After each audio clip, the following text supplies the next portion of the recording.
जैसे ही आप on page optimisation करके ऑफ पेज पे आएँगे, सबसे पहले आपने अपनी रिकॉर्डिंग रिकॉर्ड कर लेनी है कि रैंकिंग्स आपकी करंट क्या थी। अगर आपने ये नहीं किया तो आपको ये प्रॉब्लम आएगी कि क्लाइंट कहेगा कि भाई ये तो कीवर्ड ऑलरेडी रैंक कर रहा था, तुमने इसमें क्या किया? सो ये मेक श्योर करना ज़रूरी है कि आप जब एक पेज को रेडी कर लें, ऑप्टिमाइज़ कर लें ऑन पेज के बाद, कीवर्ड रिसर्च के बाद कि अब भाई इसको हमने लिंक बिल्डिंग इस पे शुरू करनी है।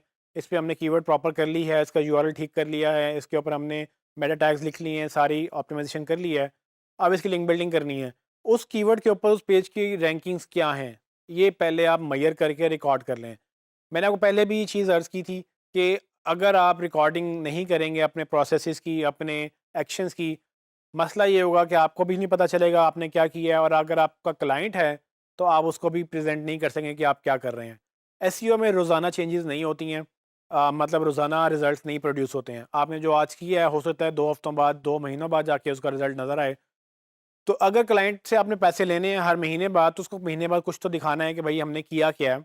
उसका रिजल्ट कब आएगा वो तो बात की बात है, या आएगा भी या नहीं आएगा। सो मेक श्योर ये करें कि रिकॉर्डिंग करें। रिकॉर्डिंग से आपको बेनिफिट ये होगा कि आप बेंचमार्क कर सकेंगे। बेंचमार्क एक टर्म यूज़ होती है कि आप उसको एक बेसलाइन से कंपेयर करते हैं। तो सबसे पहले क्या होगा, जब मैं किसी की एसईओ शुरू करूँगा, मैं उनको बताऊँगा कि भाई देखें, ये अभी हमने एसईओ स्टार्ट नहीं की, आपका ये करंट स्टेटस है, आप इस कीवर्ड के ऊपर कहीं पे भी रैंक नहीं करते हैं, या आप इस एक्स एक्स पोजीशन पे रैंक करते हैं। आप उसके ऊपर जब ऑप्टिमाइजेशन करेंगे, एसईओ शुरू कर देंगे, तो आपको ऑन पेज से भी फ़ायदा होगा, आपको ऑफ पेज से भी फ़ायदा होगा। सो बेसिकली ये काम आप रिकॉर्डिंग का शुरू से ही शुरू कर देते हैं। जैसे ही आप उसको असाइन करते हैं कीवर्ड, साथ ही आप उसकी रैंकिंग ले लेते हैं कि भाई ये कीवर्ड ग्रुप मैंने होम पेज के ऊपर असाइन कर दिए हैं। इन कीवर्ड्स के अगेंस्ट होम पेज कहीं पर भी रैंक नहीं करता, या करता है तो कहाँ-कहाँ रैंक करता है। आप हर कीवर्ड के अगेंस्ट अपनी वो रिकॉर्ड एक रिपोर्ट मेंटेन करते हैं। वो रिपोर्ट आप क्लाइंट को प्रेज़ेंट कर देते हैं अगर आपका क्लाइंट है। उस रिपोर्ट से फ़ायदा ये होता है कि क्लाइंट को ये पता होता है कि भाई ठीक है, ये मेरा करंट स्टेटस है। महीने बाद जब आप एफ़र्ट करते हैं, 2 हफ्तों की, 4 हफ्तों की, उसके बाद अगर कोई चेंजेज़ उसमें फ्लक्चुएशन आती है, तो वो आप क्लाइंट को प्रेज़ेंट कर सकते हैं कि भाई हम पिछले महीने यहाँ थे और इस महीने हम ऊपर गए हैं या नीचे गए हैं।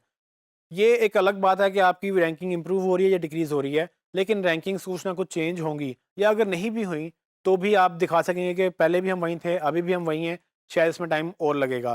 तो ये स्टेप 7 जो है बेसिकली ये भी एक ऑनगोइंग स्टेप है, जिसमें आपको हर चीज़ मॉनिटर करनी है, मेजर करनी है और उसको रिकॉर्ड करना है। अगर आप ये नहीं करेंगे, तो अगेन आपको प्रॉब्लम आएगी, खुद के लिए भी और अपने क्लाइंट के लिए भी।